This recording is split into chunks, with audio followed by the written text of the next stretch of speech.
Greetings and salutations and welcome back to another exciting episode of Illegitimate Legends, the show where I talk about, well, League of Legends builds that are probably not all that legit. The ones that I come up with to have a little fun or do something a little bit unusual with a champion. This week I've come up with AD Mundo build. It works on similar principles to two champions. One of them is Sion, the other is Olaf. Sorry, I had to restrain myself. I usually call him Brolaf because what's the point of being Olaf if you're not going to be a bro? But I digress. Mundo. The thing about Mundo is he has a fantastic E ability, and it's the core of this entire build. His E increases his attack damage at level 5 by 100 points for a duration of 5 seconds, which isn't all that long, but with a cooldown of about 5.5 seconds, you can really keep kicking it out there. And additionally, again at level 5, it increases your attack damage by 1 for every 1% of health you are missing. This means that if you're on almost 0 health, you'll be getting 199 extra attack damage on every single swing for 5 seconds. Downside is this ability does have a health cost of approximately 50 health, but we're here to talk about how you cancel that out. It is, of course, lifesteal. The idea is, if we can mimic the effects of Olaf's increasing power and Sion's lifesteal with his ultimate, so Olaf increases his attack speed as he gets lower health.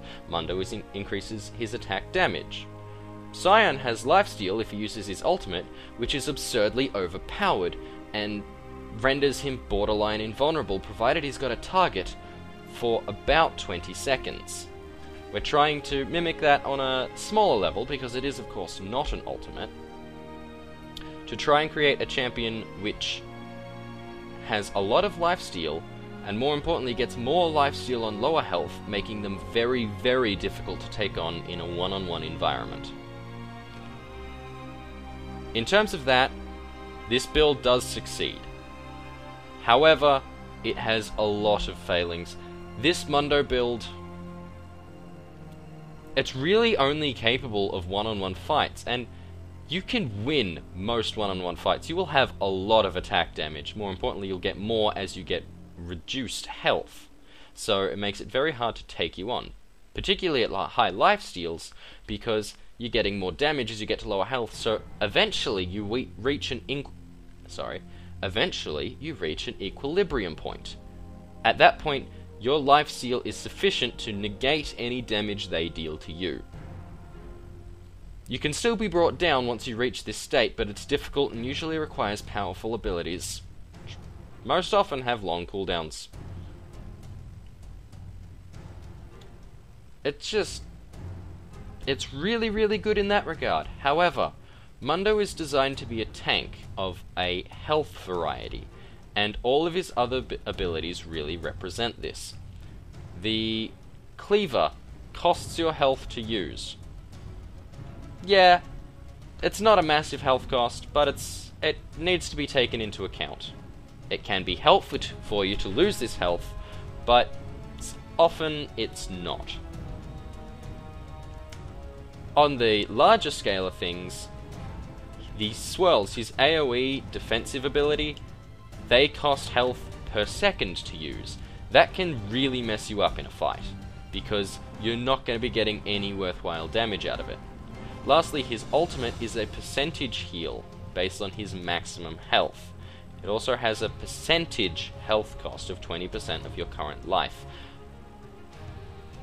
It's almost not worth using it in a fight, because the cost can mean you're very susceptible to high burst damage, and the regeneration, if you don't have very high health, is almost unnoticeable.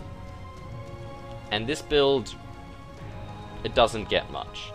I, for the most part, take all of my builds to an extreme. I don't mix and match, so I didn't go for a tanky damage, which would probably be more beneficial here. I went for a pure damage, this being a build which consists of, first, a Zeke's Herald, followed by Berserker Greaves, Bloodthirster, Phantom Dancer, Bloodthirster, Maw of Malmortius. In a team fight scenario, or in a fight against a champion with exceptionally high burst damage, or crowd controls, you will not enjoy it. You will get torn apart, and it's very, very unpleasant. In a scenario where you're fighting a single target who lacks those qualities, they're pretty much doomed. I've beaten high damage based, and I mean very high because why wouldn't they be, misfortunes in one-on-one fights. Yes, you could rip off a quarter of my health in one hit with crits, but I could restore all of that health with lifesteal in one attack.